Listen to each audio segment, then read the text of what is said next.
O que passou na cabeça, cara, de 3 caras, do nada, entrar nesse ramo e falar, vamos fazer isso? Acho que se a gente soubesse de todas as consequências, os desafios, com certeza a gente não teria feito. Sou um dos poucos executivos que só trabalhou em empresa digital, e agora eu vou revelar a minha idade, que começou a trabalhar no milênio passado. Acho que a vida é como se fosse um pêndulo, né? A gente vai para um lado, depois vai para o outro e vai achando um ponto intermediário. O que você vê hoje com a tua cabeça que a passagem pelas empresas te deu que a época de ser só founder não te dava?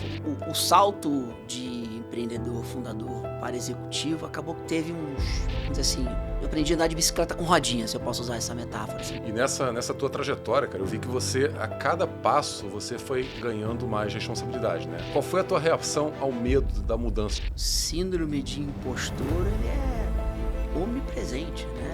Se você se acha 100% pronto para o próximo passo que você está dando, o passo é muito curto. Eu acho que uma característica que me ajudou muito é a questão da curiosidade e realmente querer entender como é que funciona toda a base de empresa. A gente tem que aplaudir as operadoras de ônibus que estão fazendo uma revolução nessa experiência, né? Primeiro começa com as rodoviárias, né? Você tem, por exemplo, a rodoviária de Salvador, é inacreditável.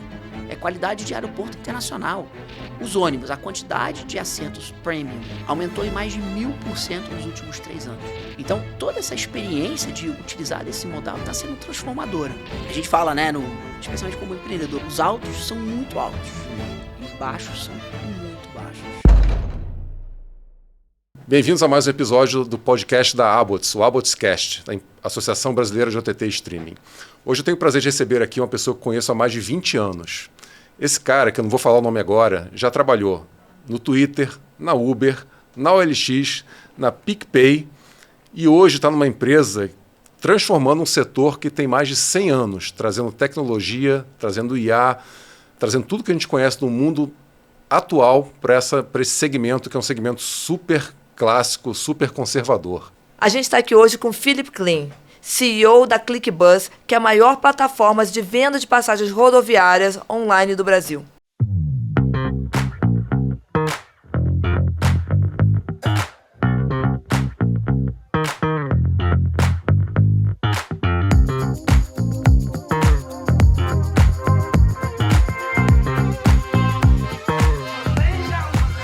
Seja muito bem-vindo aqui ao nosso podcast, Philip. Obrigado, Yassuê. Obrigado, Guerra. Obrigado, Abot. Vai ser um prazer poder compartilhar um pouco de cicatrizes com vocês hoje. Muito bom. Felipe, eu vou fazer algumas perguntas aqui. Cara, você é filho de imigrantes, formado nos Estados Unidos, mas carioca, né? Então já tem um mix aqui de coisas que não é muito comum. Um dos caras mais afiados que eu conheço em termos quando assunto de tecnologia, IA e crescimento hoje. À frente de uma empresa como a ClickBus, né, com o CEO da ClickBus, eu imagino que seja um desafio enorme, mas eu queria, antes da gente chegar nesse mundo atual, no hoje, voltar no passado. Eu te conheço há mais de 20 anos já, tive com você e com o Walter e com o Zola na época lá da Predicta, né? Vamos voltar aqui até para um bom segmento, que é o segmento onde a Abots está muito ligada hoje, que é o marketing digital, EdTech, né? Naquela época, a Predicta foi fundada por vocês e vocês abriram um caminho que não existia no Brasil. Vocês chegaram ali com uma proposta que ninguém falava em programático, ninguém falava em propaganda direcionada, nada disso. A Predicta chegou com essa pegada aqui. O que passou na cabeça, cara, de 3 caras, do nada, entrar nesse ramo e falar, vamos fazer isso? Como é que foi essa decisão de abrir um negócio novo que não se via no Brasil ainda? Boa, Guerra. Acho que se a gente soubesse de todas as consequências, os desafios, com certeza a gente não teria feito. Mas eu gosto de falar que, com bastante orgulho, que acho que eu sou um dos poucos executivos que só trabalhou em empresa digital, e agora eu vou revelar a minha idade, que começou a trabalhar no milênio passado. Então, em 99 para 2000, quando a gente fundou a Predicta, eu gosto de dizer, 3 cariocas que tinham mais pessoas num domingo ensolarado na praias do Rio de Janeiro do que usuários de internet no Brasil inteiro. Então, realmente era um mundo bastante diferente, bastante, vamos dizer assim, não todo acostumado, que é todo mundo digital, todo mundo tem seu celular andando de smartphone por aí. E a história da Predicta foi até interessante porque a gente não começou uma empresa com o intuito de tecnologia da mídia digital. A gente queria vender ingresso online. A gente queria resolver um problema nosso. Putz, eu quero ir para tal show, queria fazer ingresso online. E quando a gente desenvolveu o business plan, começou a estudar essa oportunidade, a gente viu que ia ser bem mais complexo, o business ia ser uma coisa que de repente a gente não teria um domínio, mas que tinha uma fonte de receita super interessante, que era justamente a venda de publicidade online. E a gente fez o famoso pivot, né? A famosa mudança de startup. E aí começou a história lá da Predicta. E foram 14 anos que eu passei na Predicta, de mais ou menos 99, 2000 a 2014. Acho que algumas métricas que a gente pode destacar, chegamos a 150 colaboradores, chegamos a ser eleita uma das 10 empresas mais inovadoras do Brasil em 2011. Eu me lembro, Embraer, Petrobras, Predicta, e uma das melhores empresas para se trabalhar pela Great Place to Work. Acho que a gente vivenciou toda aquela cadeia de altos e baixos de uma startup, podendo prover, assim, feita no Brasil, né? Tecnologia made in Brasil. Em 2000... CIA, né? Exatamente. Em 2012 para 2013, a gente viu que a indústria passou a ser global e a gente precisava de acesso a capital para poder concorrer com as empresas globais. A gente acabou recebendo um aporte do grupo RBS, na época o segundo maior grupo de mídia do Brasil, só atrás da Globo, e que tinha uma restrição de atuação em mídias tradicionais na região sudeste, quer dizer, fora na região sudeste, mas que não tinha restrição no online. E a gente acabou recebendo esse aporte. A dinâmica mudou quando você tem um grupo desse porte ali no seu cap table, e aí o Walter, o Marzola e eu, a gente acabou 1 ano, 2 anos depois, cada um indo pro seu canto aí também, mas foi uma experiência incrível. E os altos são altos e os baixos são baixos, Guerra. Imagino, cara, que é um desafio, assim, né, como eu estava comentando, assim, criar uma empresa dessa, desenvolvendo tecnologia ali, numa época que IA, cara, não tinha nada de IA ali, né? Era braço escrevendo código mesmo, com um time todo ali, desenvolvendo a ideia e o plano de negócios. E aí, pegando esse gancho, cara, a Predicta ficou marcada pelo Site Apps e pelo BT Buckets, né? Que eram produtos de tecnologia puros de uma empresa de serviços.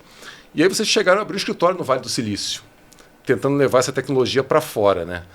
Como é que foi essa experiência de fazer um caminho inverso? Né? Você estava num Brasil, se hoje ainda é assim, imagina naquela época, você estava num Brasil onde a maior parte da tecnologia vinha toda de fora para o Brasil, a gente tentava meio que copiar ou fazer alguma coisa igual aqui, né? E vocês queriam levar a tecnologia nacional para fora, para o Vale do Silício. Como é que foi essa experiência, cara? Conta pra gente aí. Esse, inclusive, foi o reconhecimento que a gente recebeu pela Fast Company, por ser uma das empresas mais inovadoras do Brasil. A gente, dentro das nossas plataformas, a gente tinha 2 plataformas principais, uma de Ad Serving, que era a gestão de campanhas publicitárias online, e outra de Web Analytics, que era a inteligência de comportamento dentro dos ambientes digitais das empresas, naquela época principalmente os sites. E a gente estava começando a fazer muita pesquisa e experimentação com targeting comportamental. Então a gente fez um side business, né? Lançamos um produto focado em cima de target comportamental, e a gente via que a maturidade brasileira não estava tão avançada quanto outros países. A gente resolveu fazer o destino, vamos dizer assim, um targeting, o Ideal Customer Profile internacional, e começamos fazendo a expansão internacional e tivemos atração pelo produto. A gente namorou a ideia do escritório em Vale do Silício, então a gente não chegou a abrir um escritório, mas tivemos uma atuação com contratações de americanos ajudando ali com a parte de business development. Acabou que a RBS, que na época era o eBricks, decidiu priorizar outros projetos e resolvemos fazer no sunsetting, mas foi muito bom. A gente chegou a ter 20 e poucos mil clientes, principalmente na América do Norte e na Europa, e sentir aquele gostinho de fazer tecnologia made in Brasil, sendo utilizada principalmente no mercado internacional. Muito bom. Deixa eu fazer uma pergunta para você, ô Felipe.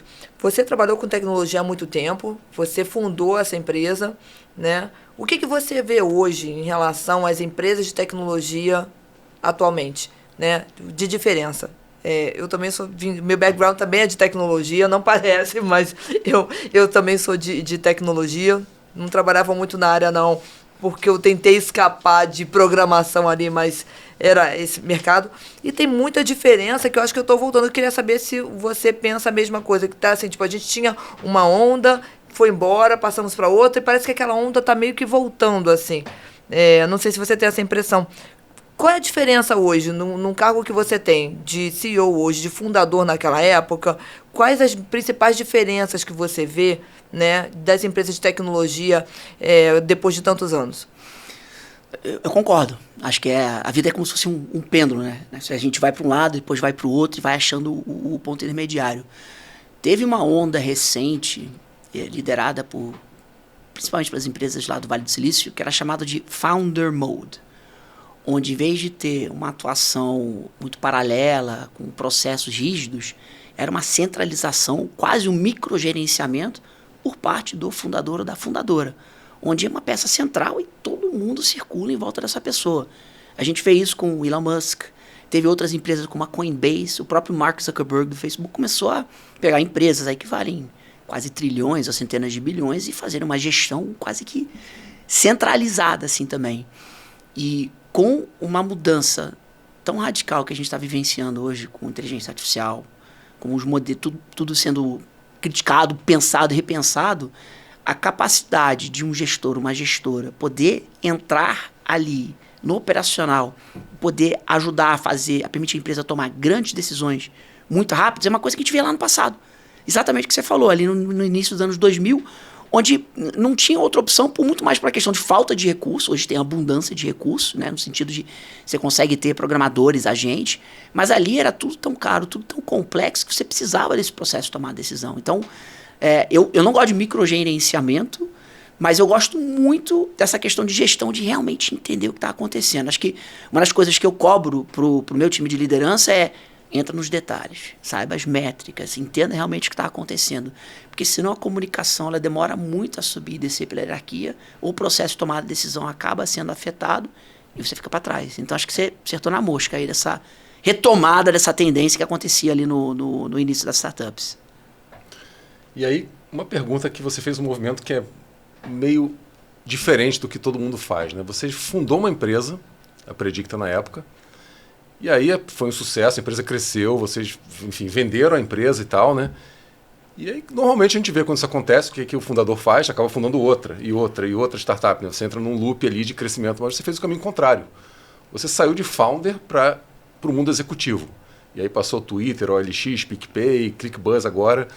Cara, nesse movimento contrário, o que você vê hoje com a tua cabeça que a passagem pelas empresas te deu, por todas as empresas, te deu de conhecimento que a época de ser só founder não te dava? O que você entende hoje assim? Não, a minha passagem por essas empresas todas como executivo, hoje me dá uma bagagem que eu como founder não via na época. O que você sente nessa trajeto tão diferente?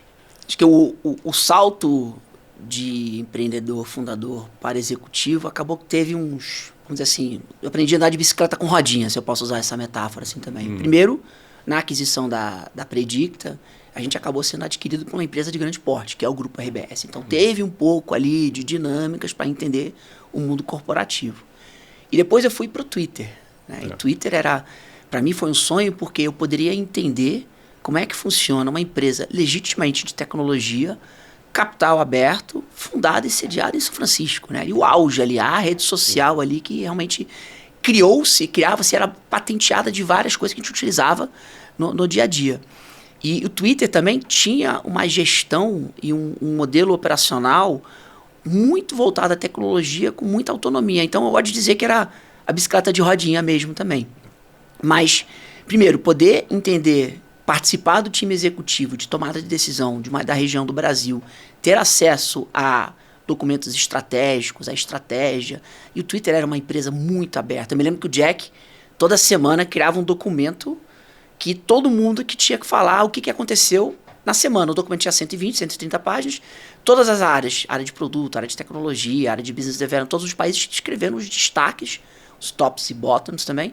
E aquilo era um negócio público. Eu falei, caramba, olha só que acesso, olha que privilégio você poder participar de uma empresa com essa transparência.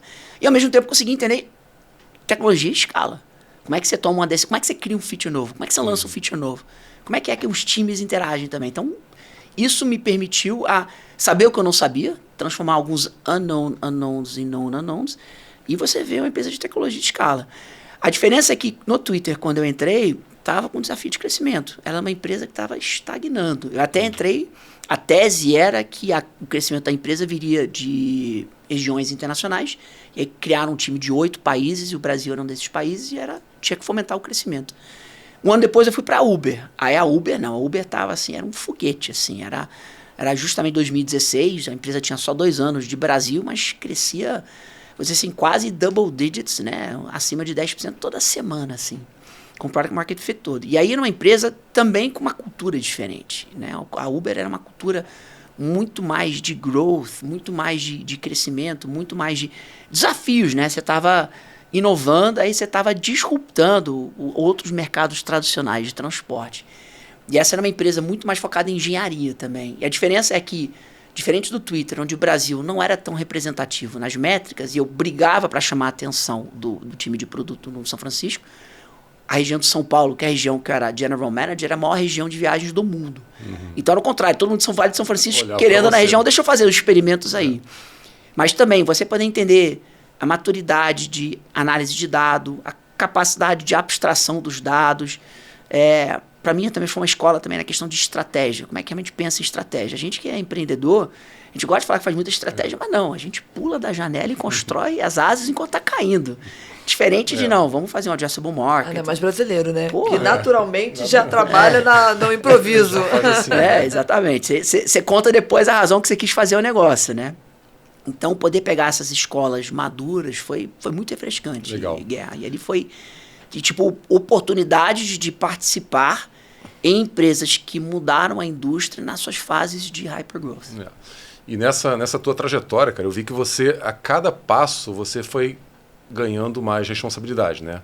Foi indo de um cargo para outro cargo mais alto, para outro cargo mais alto, para outro cargo mais alto, até chegar agora com o CEO da ClickBus. A cada mudança dessa, você deve ter tido um pouco de medo, né? Dá um frio na barriga, né?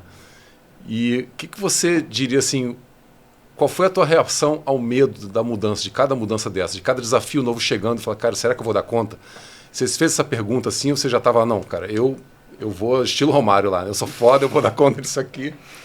Como é que foi essa transição? Não, o síndrome de impostor, ele é omnipresente, né? Com 5 anos de ClickBus sentando aqui nessa posição, eu ainda tenho frio na barriga, tenho medo das decisões, sinto uma responsabilidade enorme com o legado da empresa, do que a gente está construindo. E não, diria que se você se acha 100% pronto para o próximo passo que você está dando, o passo é muito curto. Né? Então tem que aprender na raça. Agora, eu acho que uma característica que me ajudou muito, que acho que eu tenho desde criança, que eu gosto muito, é a questão da curiosidade e realmente querer entender como é que funciona toda a base de empresa. Então, eu já era usuário do Twitter, heavy user quando eu fui, mas eu fiz questão de entender a parte técnica, como é que funciona as APIs, como é que funciona isso. Na Uber, eu falei, não quero só conhecer a tecnologia, eu quero vivenciar em primeira mão a parte offline. Então, final de semana, eu virava Uber.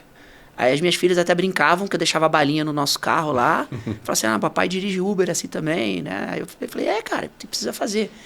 Então, a gente estava até falando mais cedo, né, Guerra? Então, feriado em São Paulo, eu vou pegar um ônibus, eu vou comprar a ClickBus. A gente tem até um programa na ClickBus onde a gente fomenta a utilização da nossa plataforma para fazer com que todos os colaboradores, independente da sua área, você de repente não está numa área que está criando o aplicativo, você tem a sensibilidade. Então, todo ano a gente dá uma quantidade de créditos que permite qualquer colaborador da ClickBus praticamente fazer uma viagem de qualquer lugar a qualquer lugar, ou se a viagem for curta, algumas dessas viagens, levando família, levando amigos. Claro, o colaborador tem que ir presente, mas pelo aplicativo, e aí tem toda uma responsabilidade de depois falar como é que foi a experiência, essas dores. Então, acho que o minuto que você abraça o desafio, sabendo que eu vou ter um profundo conhecimento da tecnologia dos desafios, eu vou ver em primeira mão como é que é ser cliente, as dores das pessoas que estão utilizando aquela plataforma, e com uma cabeça aberta de curiosidade, de até eles chamam, né, desculpa, eu estou abusando dos termos em inglês aqui, você tem um gringo aqui acaba tendo isso, mas um beginner's mindset, no sentido de eu vou desconstruir o que eu sei justamente para reconstruir de novo e ter uma oportunidade de fazer provocações que de repente a empresa está viciada ou que um timing diferente não permitido. Acho que são superpoderes que, vamos dizer assim, a ignorância, no bom sentido, permitem uma experiência diferenciada. Então, você que estudou, até mesmo antes de entrar na ClickBus, você estudou um pouquinho do comportamento da empresa. Me tira uma curiosidade. O comportamento do brasileiro que pega ônibus mudou dos tempos para cá? Ele evoluiu de acordo com a tecnologia? Ou ainda tem... muitas pessoas, muitos usuários ainda têm muita dificuldade de acessar as plataformas e comprar por esse caminho? Ótima pergunta, né? A gente olha para a nossa indústria do online, do rodoviário, a gente não tem o número exato, porque o órgão que rege, o ANTT que rege as viagens, só rege as viagens interestaduais. Então tem 26 estados aí que tem viagens intermunicipais que a gente não tem acesso a dados. Mas usando os nossos proxies, nossos estudos, a gente estima uma penetração digital de aproximadamente 40% de passagens vendidas são online, pelo canal online. Gente, é menos da metade, né? Você para pensar, quem é que compra passagem aérea no guichê? Não existe isso, né? Quem vai a um banco hoje? Pelo amor de Deus. Então, é uma empresa que tem características únicas de adoção do digital. E a gente gosta de acreditar, como o ClickBus, que a gente é um dos principais protagonistas nessa migração. E a nosso ponto de vista é como é que a gente consegue gerar valor para fazer essa migração do off to on. Então, tem desde facilidades triviais, como, por exemplo, ofertar formas de pagamento criativa. Você quer pagar com cartão, parte Pix e depois parcelar, que a gente oferece, que aí reduz a fricção da jornada e gera um incentivo do online, até a experimentação de experiências ímpares, onde, por exemplo, a gente tem isso via o aplicativo da ClickBus, ele sabe onde é que eu estou, se eu vou chegar ou não, que horas que eu vou chegar na rodoviária, e podendo fazer uma alteração transparente para até uma outra aviação, para o meu destino, e avisando, você vai na plataforma 32, está aqui seu QR Code. Então, a experiência, desde coisas triviais que você consegue ofertar pelo canal, até experiências únicas que esse aparelho permite a gente a fazer. Esse era um ponto que eu ia trazer, né? O ClickBus já vendeu mais de 85 milhões de passagens, né? Então, assim, você fala que 40% das pessoas compram online, então você tem ainda uma janela de oportunidade gigantesca aí para venda de passagens. E realmente, cara, quem é que compra passagem aérea, né, indo no guichê? Ninguém, né? Por que as pessoas vão tão ao guichê ainda, né, comprar passagem de ônibus? Isso deve ser uma pergunta que você se pergunta todo dia e tenta achar uma resposta que converta. Mas a ClickBus usa então a localização do celular da pessoa, né, para trazer essas recomendações, para ajudá-la a chegar a tempo, efetuar troca de passagem. E como é que isso chegou? Como é que vocês chegaram nesse tipo de ideia? Assim? Isso foi um insight que alguém teve? Foi um estudo de comportamento das pessoas? Como é que vocês trazem essa inovação, né, para chegar nesse ponto, cara? Que isso é uma coisa sensacional, né? Você falar para a pessoa, olha, talvez você não chegue a tempo para pegar seu ônibus, quer trocar? Né? Então, claro, escolher assento é muito óbvio, né? Todo mundo faz, mas isso foge do óbvio. Como é que você chega numa solução dessa, assim? Vocês têm esse tipo de estudo ou alguém teve um insight brilhante e falou, vamos fazer? Acho que esse é resultado de cultura. Uhum. É o DNA da empresa, de como a gente pensa, de como a gente toma decisão, de como a gente faz. Eu citei aqui um experimento, ele não está em escala assim, acho que a gente nem ofereceu ainda para todo mundo esse caso específico. Eu diria que hoje a gente deveria ter 150 a 250 experimentos que estão rodando agora, com diferentes audiências, diferentes casos de uso, diferentes métricas de sucesso, com diferentes otimizações.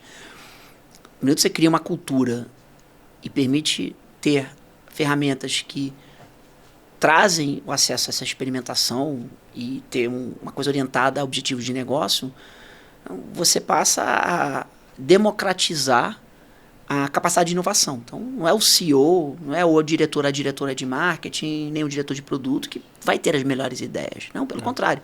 Você cria uma ideia, que você tem expertise das pessoas, do que a gente está fazendo.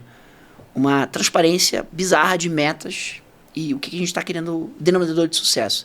E uma capacidade de gerar um insight para a produção rápido, instantâneo, ou seja, você tem uma ideia de manhã, à tarde você já está vendo se aquele experimento tem reação ou não, você fecha esse ciclo, né? E aí rápido, E aí o seguinte, a empresa vencedora para mim não é a empresa que vai ter as melhores ideias. A empresa vencedora é a empresa que tem maior quantidade de ideias, uma capacidade de entender o que está funcionando e escalar essas ideias. Você tem muita ideia, a chance de ter alguma ideia que está muito boa é bem maior. Né? Isso. E a gente, se você olha, por exemplo, dentro da estrutura de pessoas da ClickBus, nós somos aproximadamente 260 pessoas. Mais da metade dessas pessoas estão nas áreas de produto, tecnologia e dados.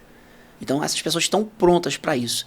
Além de um time que a gente tem grande de pesquisa também. A gente investe muito em pesquisa. Então, não só a gente tem uma capacidade de acessar esses dados, que nem você falou assim, quase 100 milhões de brasileiros já usaram a nossa plataforma, a gente também faz pesquisas constantes com a nossa base, fora da nossa base, para entender mudança de hábitos, para entender tendências e oportunidades aí que a gente consegue, através da tecnologia, fazer uma transformação na experiência do usuário. Qual é o roteiro que o pessoal mais utiliza? Qual a rota? A gente tem um foco muito grande nas rotas na região sudeste. Então, principalmente no eixo Rio, São Paulo, BH. Então, se você pega a rota Rio-São Paulo de ônibus, ela é a rota no mundo com maior quantidade de quilômetros viajados. Mais qualquer rota. qualquer lugar do mundo Rio, São também. Paulo, BH. Rio, São Paulo. Rio, São Paulo. Rio, São Paulo, São Paulo, Rio, né? Igual ponte aérea, então não Literalmente. muda. Então, realmente, as pessoas estão se deslocando entre Rio e São Paulo, não importa Isso. a Dutra engarrafada, tudo isso é sinal de que... Agora você viu, né, que fizeram agora essa obra na Dutra, melhorou muito. Mas interessante é que, como a gente tem uma abrangência e uma capilaridade nacional, depende muito do caso de uso. A gente está vendo agora muito Rio e São Paulo, devido à época de férias, por exemplo. Então, você vê as pessoas estão aproveitando, eu sou um caso desse que eu vou passar alguns dias no Rio de Janeiro. Mas, por exemplo... Vai de ônibus. Eu vou de ônibus, faço questão. Boa. O que eu falo é o seguinte, né? Fala assim, mas de ônibus, tem que o ônibus ir. é melhor que o aéreo. Eu falo, gente, por que você não faz os dois? Pra mim, Eu gostava de pegar um ônibus quando eu morava em São Paulo e ia pro Rio. E eu gostava, quando assim, às vezes eu saía do trabalho muito tarde e para não ter que ficar dirigindo à noite, né? E chegar no Rio de madrugada também, todo mundo sabe que pode não ser um bom negócio. A gente pegava aquele ônibus de meia-noite, saía da rodoviária, o ônibus leito, vinha dormindo, chegava no Rio de manhã cedinho, ainda não tinha engarrafamento no Rio, excelente. E é isso, e você para pra ver... Dormir mais do que eu durmo em casa normalmente. Esse é um caso de uso muito comum. Mas, por exemplo, quando a gente olha as tendências, o que é um caso de uso que está tendo uma adoção muito grande? O mercado corporativo. Porque esse caso que você falou, assim, pô, eu preciso ter uma reunião no Rio de Janeiro, ou o Carioca tem uma reunião aqui em São Paulo. Reunião às 9 da manhã. Pô, pra chegar lá às 9 da manhã, trânsito, que horas que eu tenho que pegar o voo? 6, 5 e meia? Atrasou um pouco, você vai fazer a reunião. O que você faz? Vai no dia antes. Perfeito. Aí o que você tem que fazer que você vai no dia antes? Pagar um hotel. Então você acaba vendo que muitas vezes um modal rodoviário ele é até mais apropriado para determinados casos de uso. Você falou, eu não preciso me preocupar com o trânsito, eu vou dormindo, né? Leito-cama, 180 graus, cortininha, travesseiro, ou vou trabalhando de dia, Wi-Fi, chego na reunião, não preciso ter o custo de hospedagem, faço a reunião, porque não preciso me preocupar com o horário, e eu volto de avião. Então, o que a gente gosta de dizer é que faça a viagem. Se ela é uma viagem de família, se é uma viagem corporativa, se é uma viagem de saúde, faça a viagem. Eleja, assim, a combinação dos melhores modais. E muitas vezes, o ônibus que muitas vezes não era nem considerado, passa a fazer parte dessa equação também. Então, não é um conta. E foi o que você falou, é mais barato. Muitas vezes ele é mais eficiente, no sentido de resolver os problemas, e muitas vezes é mais confortável. Né? Eu não gosto de falar mal do aéreo também. Agora, vamos falar um pouco aqui de IA, né? E aí eu queria trazer com você, nesse contexto também, o que você me contou agora no pré ali fora. Mas primeiro, assim, como é que a ClickBus está usando IA hoje? Né? Imagino que, como toda empresa de tecnologia, deve estar já no core ali, né? Muita gente trabalhando e usando IA o tempo todo. E depois me conta como é que as suas reuniões estão sendo afetadas com o IA agora. O que aconteceu? Eu gosto de falar que quando eu falo essa sigla IA lá no escritório, no trabalho, as pessoas olham para cima, não, lá vem o pecadinho falando disso aí também. Eu falei, não, então estou fazendo meu trabalho bem feito. A gente montou uma estratégia com 3 pilares de inteligência artificial na ClickBus, especialmente quando a gente olha para fora. Depois eu vou falar da gestão para dentro. Né? O primeiro pilar é que esse mundo de IA é um mundo de máquinas, um mundo de agentes. Então a gente tem que ter certeza que todas as nossas APIs, todos os nossos canais de comunicação via de tecnologia são best of breed, são os melhores possíveis e que permite fazer essas ações assim também, que a gente aceite e possa voltar. Independente, a gente é agnóstico a qual modelo de LLM. Então a gente está fazendo, já fez, mas estamos fazendo uma revisitação em todos os nossos conectores, adicionando uma série de conectores e fazendo elas AI-friendly. Esse é o nosso primeiro pilar. O segundo pilar é conteúdo. Cada vez mais, o conteúdo único ele passa a ser uma moeda muito importante para esses LLMs. Então a gente viu que a gente tem muita informação das viagens, dos trechos, de o que funciona e o que não funciona, e a gente está fomentando essa questão de criação de conteúdo único e fomentando esses agentes aí também. O terceiro, que para mim é o mais importante, é se a gente parar e olhar e tentar fazer uma predição do futuro, o futuro da interface, ela é conversacional. Não é clicar, vou selecionar uma data, eu preciso apertar esse botão, back, não é. Me ajuda a resolver tal problema. Ou eu quero tal objetivo. E se é voz, se é texto, é conversacional. Então a gente tem como meta-mor de ter o best of breed do conversacional para o rodoviário. E a gente está investindo bastante. Então, você abre o nosso aplicativo hoje, tem lá o íconezinho do conversacional, que é uma coisa que acho que a gente faz atualizações quase que diárias até, retroalimentando o feedback. E a gente tem aplicado isso em tudo, não só no processo de compra de passagem, mas no processo anterior a para onde você quer viajar? É feriado agora. O que que é que tem que tá rolando? Tá rolando um festival? O que tem um preço bom? Então, toda essa parte de discovery a gente está começando a fazer via o conversacional. A própria compra, então a gente quer fazer a experiência linda. Eu até brinco, né? Eu não escolho mais. Eu abro o conversacional, eu boto Rio, Sexta, Leito. E já vem já as seleções e para mim é uma experiência... Eu tenho preguiça de até usar a experiência anterior. E depois, preciso mudar a data da minha passagem.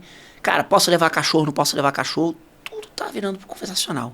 Hoje, aproximadamente 17 a 20% de todas as nossas vendas tem algum touch point de inteligência artificial. Eu ia perguntar, como é que está o uso disso? As pessoas estão adotando de verdade, então? Cresce bastante. É claro que a gente tem a nossa ferramenta, nossa plataforma tem 13 anos, então ela já está super otimizada para essa experiência. Mas a gente vê uma migração de clientes, especialmente heavy users, para o IA. Eu sou testemunha disso. E até fica mais fácil também, né? Ainda mais quando você tem um conversacional, né? Fica bem mais simples da pessoa que não tem muita, digamos que, habilidade tecnológica, digamos assim, né, de pedir o que ela quer. Isso. Né? Isso. E é legal porque a gente acaba fomentando tanto esse ciclo que a gente está agora experimentando a predição, né? Então, se a pessoa tá tal coisa, viu que tal comportamento, a gente fala assim, vem cá, não é isso que você estava procurando. Você fez a pergunta tal, mas não é isso que você está procurando. Caramba, que legal isso. Então, esse retroalimento da experiência é uma coisa que a gente está começando a colher os frutos. E que, pelo fato de a gente ter a maior base de dados e a maior quantidade de interações, permite a gente agir muito rápido em cima desses dados também e gerar outras camadas de abstração. Deixa eu voltar aqui só por curiosidade, que só porque você comentou. E pode entrar cachorro no avião? No ônibus? No ônibus? Depende da política, depende da quantidade de cachorros. Jura? É o famoso depende. Mas, sempre pensei que não pudesse. Não, mas acho que a gente tem que aplaudir as operadoras de ônibus que estão fazendo uma revolução nessa experiência, né? Você estava falando de viajar 10, 15 anos atrás. Viajar hoje de ônibus é uma experiência totalmente diferente, né? Primeiro começa com as rodoviárias, né? Você tem, por exemplo, a rodoviária de Salvador, que eu fui visitar recentemente, que é uma rodoviária nova. É inacreditável. É qualidade de aeroporto internacional. É um centro de comércio. Então, a experiência já começa a mudar. Os ônibus, a quantidade de assentos premium, que é leito, semileito, leito-cama, aumentou em mais de 1000% nos últimos 3 anos. 1000%, ou seja, multiplicou por 10. Então, toda essa experiência de utilizar desse modal está sendo transformadora. E mês retrasado, a gente fez uma parceria com a FIP para lançar o IRCB, né, o Índice Rodoviário ClickBus, que é um índice comparado ao IGPM, IPCA, aos outros que existem também, baseado no rodoviário, que é uma das principais formas de se viajar. E que a gente viu que nos últimos 5 anos, apesar de ter sido um pouquinho acima do índice de inflação, foi muito abaixo do aéreo e muito abaixo do crescimento da renda do brasileiro. Ou seja, está mais barato viajar de ônibus também.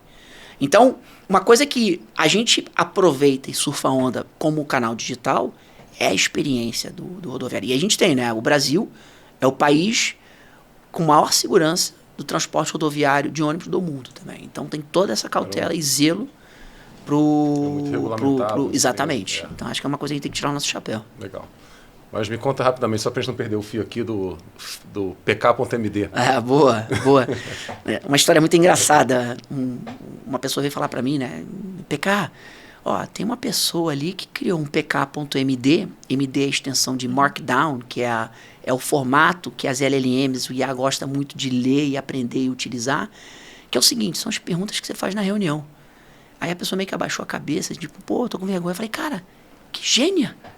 Eu quero escalar isso. Aí eu sentei no computador aquele dia, abri o Claude, né? Eu não gosto de falar, eu gosto do Claude, eu uso o ChatGPT, eu uso o Gemini também. E falei assim, vou criar um PKMD de como é que eu opero. Então comecei a falar assim, como é que eu tomo decisão, quais são as informações que eu gosto de ver, o que eu gosto de apresentação, o que me incomoda, o que eu valorizo. E comecei a não só fazer isso, mas eu peguei para esses LLMs e falei assim, pega todos os meus chats passados e me diz como é que eu tomo decisão, como é que eu penso. Peguei isso. Falei, se acessa o meu e-mail, vê meus últimos e-mails, como é que eu respondo.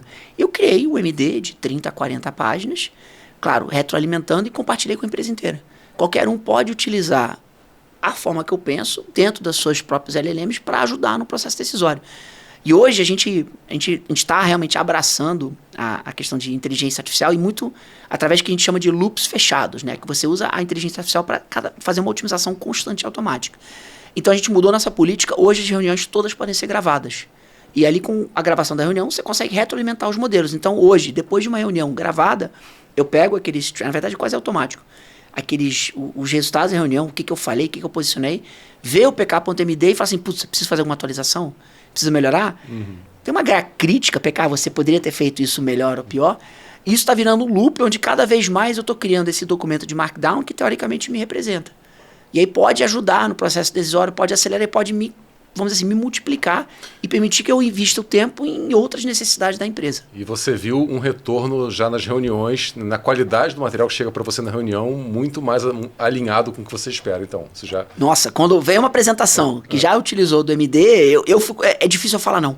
Já chega... E é bom, porque não precisa esperar uma reunião, tem uma reunião com o PK na quinta-feira ou sexta-feira, eu vou esperar esse feedback, o que ele vai falar, o que ele não vai falar, quem está gostando, como é que está isso? Não, você já faz aquela primeira análise preliminar e já chega com um embasamento muito mais forte ou com os pontos que eu provavelmente ia pedir para abordar, que de repente não foram consideradas, já feitas. E tá difícil. Fez um manual de como agradar seu chefe.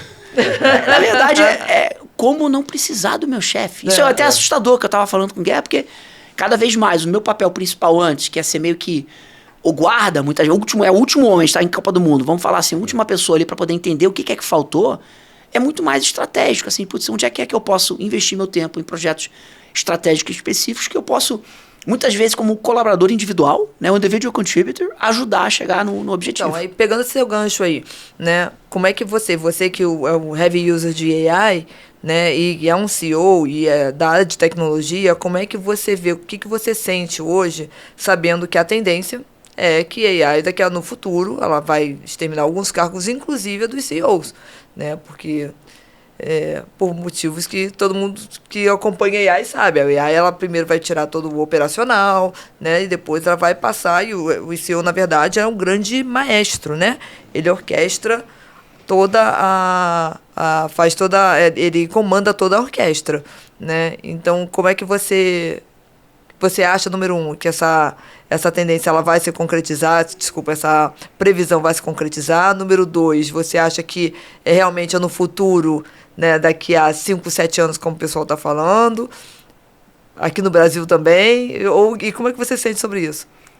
Tem duas turmas. Tem a turma que não acredita, vai achar que vai mudar ou não vai acontecer, e tem a turma que acredita que vai fazer e já se adapta.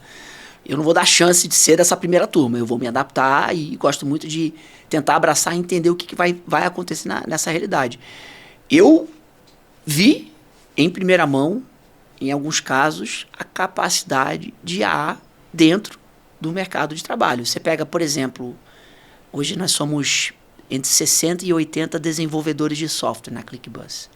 O output desses times, principalmente do Natal do ano passado para cá, aumentou 30%, 40%, 50%, em alguns casos 200%, 300%.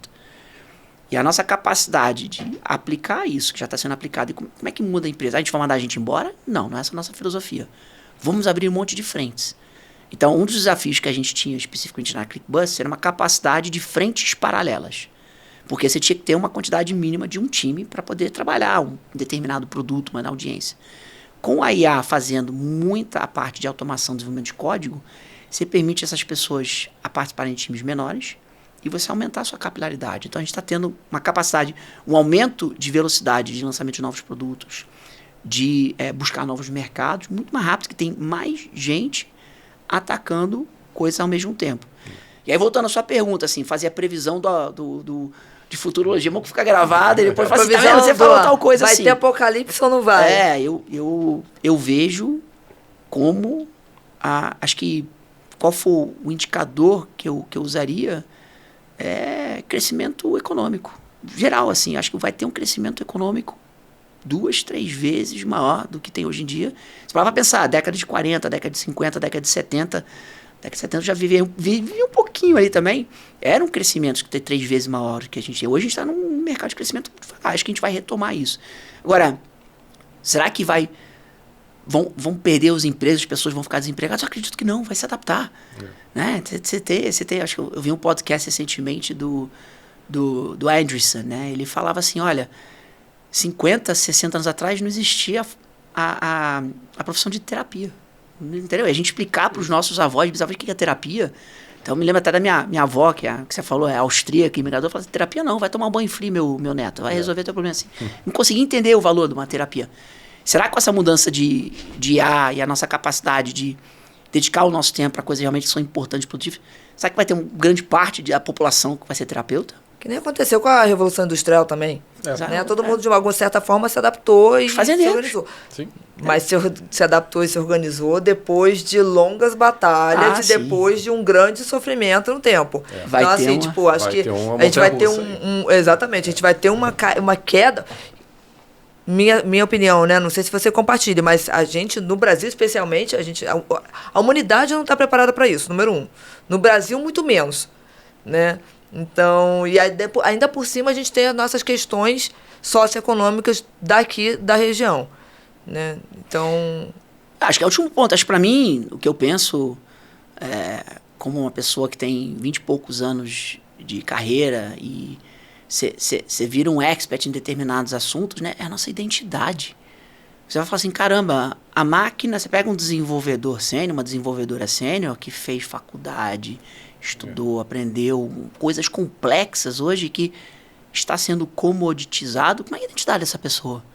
Né? Putz, é complexo isso também. E aí que você falou, eu acho que muito o CEO, a CEO vão ser substituídos, né? Acho que daqui a 10 anos, falei 10 anos, tá? Você fazer uma cirurgia que não é feita por IA, pode até ser ajudada pelo médico, vai ser uma loucura. Como assim? Se o médico te operou, como é que você não deixou a IA te operar? Acho que esses vão ser alguns questionamentos que a gente deve vivenciar aí 10 anos para frente. Também acho que a gente vai chegar nesse ponto de ter coisas que parecem absurdas hoje, assim como você falava um tempo atrás, você fala, eu compro passagem de ônibus pelo celular, né? Não muito tempo atrás seria inviável pensar nisso. É verdade, bom ponto. Então, segue esse caminho, daqui a pouco vai estar normatizado que não, isso aqui é a IA que faz e acho que o mercado, todo mundo se adapta no final das contas, claro, com a montanha-russa aí de curva de adaptação. Agora, PK, uma coisa que eu queria te perguntar. ClickBuzz, beleza, o mercado é um negócio, né, muito antigo, sendo revolucionado com o IA, com tecnologia, mudando a forma ali. E olhando o mercado brasileiro como um todo assim, você vê algum outro segmento que você fale, pô, isso aqui, cara, isso aqui também é um segmento que tem um potencial de mudança aqui que ninguém olhou ou olhou pouco ainda. Você tem algum segmento, ou não tem, então fala assim, não, todo mundo já viu tudo. Ou tem algum segmento que você enxerga que fala, assim como aconteceu, dá para acontecer uma coisa legal aqui também? Eu acredito, Guerra, que utilizando o prisma de IA, absolutamente tudo vai mudar. Todos os segmentos vão mudar. Não sei exatamente como, mas você vendo tanto internamente quanto externamente, mas o minuto que a gente consegue gerar os guardrails necessários para os agentes tomarem decisões para a gente, tudo vai mudar, né? Então, acho que tem umas brincadeiras lá nos Estados Unidos que você quer marcar um chopp, né? Vamos marcar um chopp, sei lá, um café, alguma coisa assim. Tá bom, peraí que eu vou... Dá aqui o link do seu agente, o e-mail, o agente vai combinar com o teu agente. Então, o minuto que isso começa a virar automático, que a interface vira conversacional mesmo, você vai ter, dentro de um determinado mercado, onde você tem uma cadeia de valor, vai ser disruptada. E aí tem oportunidade e ameaça, como que você enxerga aquele copo meio cheio, meio vazio. Mas eu vejo que, sim, vamos, provavelmente, a maior mudança que a gente vai ver nos 5 ou 10 anos é como a gente vai trabalhar, o que a gente vai fazer de trabalho. E aí isso vai desencadear uma série de outras mudanças. Então, eu não vejo, vou responder diferente, eu não vejo uma indústria que está totalmente segura dessa disrupção da inteligência artificial. Que não escapa da disrupção. Exatamente. Que afeta todo mundo. Nem mesmo as grandes empresas criadoras de inteligência artificial. Perfeito. Esses modelos, você vê, né? Você vê, por exemplo, esse modelo aberto chinês, o Minimax, dentro dos comparativos ali de performance, está bem próximo ali do Fable. É uma coisa assim que você... Entendeu? E cada vez mais existe o gargalo de energia, claro que existe. Tem um gargalo dos chips, não é à toa que a Nvidia vale seus 4 trilhões de dólares também. Mas, historicamente, sempre conseguindo superar esses gargalos. Né? Eu vi foi ontem, eu acho, né? Eu não sei se foi um evento, que agora eu não tô me recordando. Ele estava em Nova York, e aí tinha uma foto de uma praia, e o pessoal colocou uma placa assim na praia, colocou assim uma placa dizendo assim, aproveite enquanto você ainda pode estar aqui. Do tipo assim, daqui a pouco vai ser tanto servidor, tanta coisa dentro do mar, né? Que a gente não vai mais poder aproveitar a praia como a gente aproveita hoje. Eu vi Acho que muita coisa muda. Uma empresa com uma proposta que foi, falando de IA um pouco, só para a gente sair um pouco da pergunta e resposta aqui, né? Uma discussão muito profunda de uma empresa que estava lançando um serviço de fotografia para eventos. Só que um serviço de IA para fotografia para eventos. Então, por exemplo, casamento, você vai casar. Você vai num estúdio, você faz 2, 3 fotos ali, algumas fotos para treinar o modelo, e daí você tem todas as fotos do seu casamento prontas. Sensacional. Inclusive, não precisa nem casar. Não, é mais barato, olha. E aí era a pergunta assim... Casa com a gente, né? Opa! Exato. Não, mas teve uma, né? Teve uma chinesa que casou, a chinesa ou japonesa, né? Que casou com um personagem de AI. Vocês não viram isso? Eu vi falar disso. E Botou a pergunta o celular é isso, né? Até que ponto, né, a AI vai te privar de viver de verdade o momento?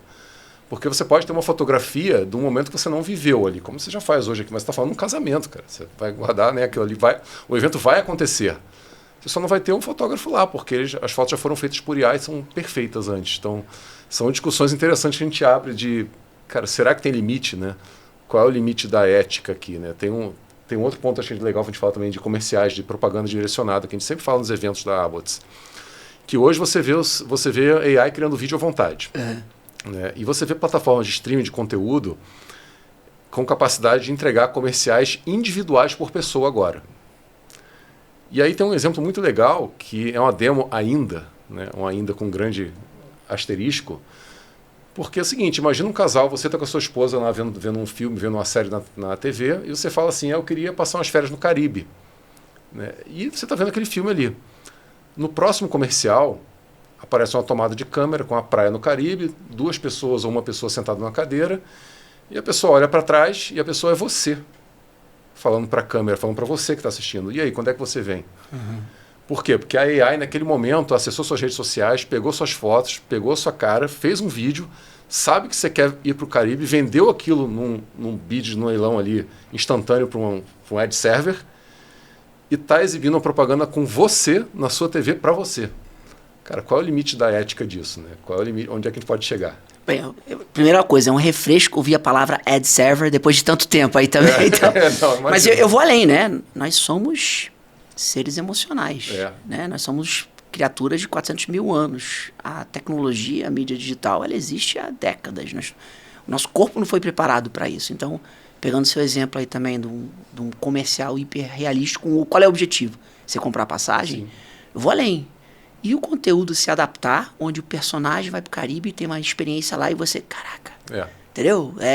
Aí você vai começar a fazer uma fase meio nebulosa de o que é possível, o que não é possível, e a ética. E hoje tem uma discussão enorme que quem define os limites da ética são essas grandes empresas de tecnologia. São garotos e garotas de 20 e poucos anos de idade que muitas vezes têm uma capacidade de influenciar a sociedade muito grande. E não é por mal, mas de repente, sem querer, cria um determinado guardrail ou esquece um guardrail que permite você usar a tecnologia vamos dizer assim, pro dark hat, né? Ou pro mal, assim, também. Mal, então, claro, acho que uma das grandes discussões que está se tendo hoje também é o papel do governo, né? O Trump foi lá e falou assim, esse Fable, que é a última versão do Anthropic, não pode lançar, opa, peraí. Né? Eu me lembro também que quando eu trabalhava no Twitter, né, uma rede social, se você não podia, tirava ou não tirava um tweet, tinha uma área para fazer isso. A área tinha pessoas. Né? Qual é a propensão? Aí o Elon Musk, quando ele comprou, ele mudou. Ele criou lá que você faz uma coisa aberta que todo mundo pode falar se é a verdade ou é a realidade aquele tweet. O Facebook, que é uma rede social muito maior, mudou a política para adotar esse princípio do Elon Musk, que é um negócio meio crowdsourced. Crowdsourcing vira IA, então... Meu Deus, vai ter uma série de desafios ou problemas que a gente vai ter que buscar. Mas como qualquer nova tecnologia, né? Então você para pra pensar, né? Vamos fazer uma invenção que vai mudar como as pessoas conseguem acessar o mundo. Só que essa invenção vai matar 2 milhões de pessoas por mundo. Fazemos ou não a invenção? Hoje, provavelmente, se olhar o papel e falar assim, não. A decisão era, vamos inventar o carro? Então, sabe, é difícil você fazer futurologia e vão ter casos, infelizmente, que vão ganhar muita atenção, que são negativos, mas o que vai abrir de porta, o que vai trazer de avanço, o que vai permitir a gente, de repente, aproveitar mais a vida, ou é o contrário, com certeza vão existir esses casos também. É uma discussão bem longa filosófica, né? Agora, falando um pouco da tua história, né? Você cara, filho de imigrantes, você falou aí da tua avó, né? As suas avós fugiram da guerra. Você cresceu no Rio, estudou em Tulane, enfim, uma mistura aqui geral. Como é que você vê esse teu background todo, né, de formação, de estudo, da tua história, influenciando tuas decisões hoje como CEO? Assim, como é que você entende a tua percepção de risco e tuas decisões hoje? Isso, você acha que impacta a formação que você tem hoje com as decisões que você toma? Ou seja, o autêntico caramelo, né? Acho que é a melhor definição. Eu gosto muito de falar, minha mãe é americana, então a gente falava inglês em casa, estudei na escola americana e tenho um laço muito forte com os Estados Unidos. Não vou entrar em méritos políticos agora, entendeu? História, né? Negócio de cartão vermelho, que aconteceu na Copa do Mundo, não vou entrar nesse mérito. Mas eu sou brasileiro da gema, eu amo esse país, me identifico como brasileiro, tenho até a dupla cidadania, mas eu sou brasileiro e carioca, eu gosto de São Paulo também, eu amo São Paulo, apesar de ser carioca, estou vivendo há 20 anos em São Paulo, minhas filhas são paulistanas, mas eu acho que essa mistura me permitiu, Guerra, uma visão antropológica do brasileiro, da brasileira única. Ou seja, eu consigo vivenciar e viver em primeira mão o que é ser brasileiro, mas eu consigo me destacar e falar, que interessante esse comportamento. Que aí sim me permitiu um prisma único de experiência de usuário aplicado nas diferentes empresas. Acho que eu consigo ser mais cético, científico, menos emocional, que gera algum aha moments, que posso fazer algum tipo de pergunta, assim. Mas acho que fora isso, acho que outra vantagem também é, eu vou para os Estados Unidos, me acho que eu sou americano, né? No Brasil me acho que eu sou americano também, não fujo disso. Mas eu consigo permear as diferentes culturas de forma bem transparente ali também, mas cara, acho que sempre traz, né? Acho que a maioria dos brasileiros, ou a primeira, segunda, terceira, quarta geração, tem essa mistura aí também. Acho que não fode, de repente para mim tá um pouco mais próximo só. O brasileiro é um grande, como você falou, um grande caramelo. Caramelo. Não é à toa que o caramelo é o nosso símbolo, né? E aí agora uma pergunta para a gente fechar aqui, acho que já está 50 minutos, tá bom, depois a gente corta esse pedaço. Mas agora uma pergunta para a gente fechar. Aquela pergunta clássica, né, de final de entrevista. Se o PK de 99, lá fundando a Predicta com, né, mais 2 amigos, né, entrando num negócio completamente desconhecido, entre aspas, na época, né, mas, né, muito novo para a época, pudesse sentar com o PK, CEO da ClickBuzz hoje, empresa vendendo milhões de passagens aí, vivendo em outro mundo, né? São mundos diferentes, né? O que um falaria para o outro? Acho que essa pergunta ela pode ser destrinchada em tantas dimensões. Acho que para mim seria aproveite o momento. Vamos dizer assim, numa dimensão de coragem, cara. Coragem. Coragem daquela época versus a coragem de agora, assim. Qual das duas te diz o seguinte, eu precisei de mais coragem naquela época ou eu preciso de mais coragem hoje? A gente fala, né, especialmente como empreendedor, como executivo também, mas empreendedor mais, né? Os altos são muito altos e os baixos são muito baixos. E o ser humano tende a ser traumatizado mais ali pelos baixos, você gera cicatriz e você evita, você tenta normalizar um pouquinho ali também. Acho que a dica, usando essa vertente de coragem, é que, cara, os bons são ótimos, aproveite esse momento, viva mais ele, se energize. E quando você está com baixo, fala assim, olha, é pêndulo, tudo vai mudar. Não fique tão traumatizado, não deixe, sim, aprenda, utilize o conhecimento por uma decisão, né?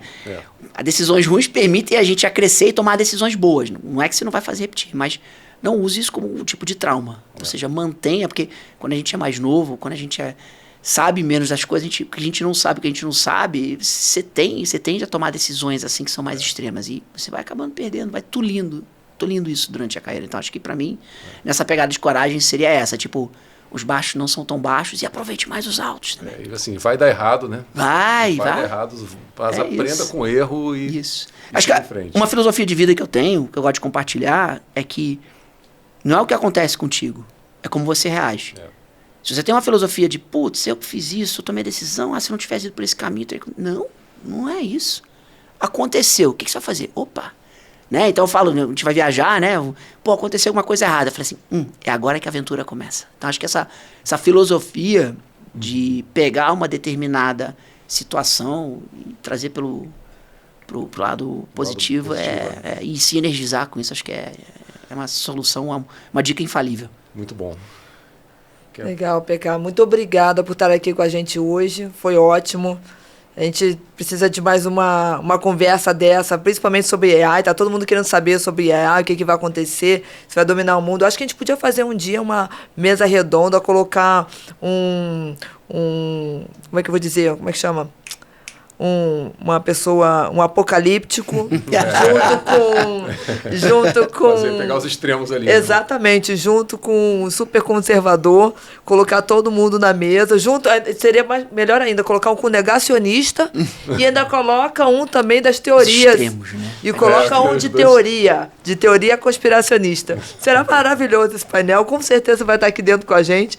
E eu acho que a gente aqui, o que é legal desse podcast é que a gente, o Ricardo que sempre fala, né, o outro host, a gente sempre aprende muita coisa aqui, né, a gente não somente passa, e o que eu acho que é mais legal é que todo mundo, quando eu vou falar sobre podcast, né, o feedback que me dão é, poxa, aprendi um monte com o podcast de fulano de tal, e é verdade, não só eles, a gente também aprende muito, então muito obrigado por ter passado tanta coisa aqui de conhecimento, de visão aí, de ideias aí, e assim, inspiração mesmo pela carreira que você fez até aqui. Obrigado pela oportunidade e ótimo reconectar contigo também, Guerra, depois de 20 e poucos anos. Obrigado, PK, mais uma vez. Né? Deve ser estranho me chamar de Guerra, né? Porque quem não sabe, tinha um apelido na época deles aí que não era Guerra, então... É o Android, tá registrado aqui. Boa! Registrei. Melhor parte, não vou fazer um recorte Virou dessa sistema parte. operacional, tá vendo? Virou, né? Aliás, o e-mail android@gmail.com é meu até hoje. Seu, né? Sensacional. Bom, podia vender, ó. Muito bom. Então é isso, cara, muito obrigado. Foi um prazer ter com você aqui, prazer te ver de novo. E espero que a gente tenha mais contato agora e conta com a Abbots aqui para você precisar. Muito bom. Obrigado.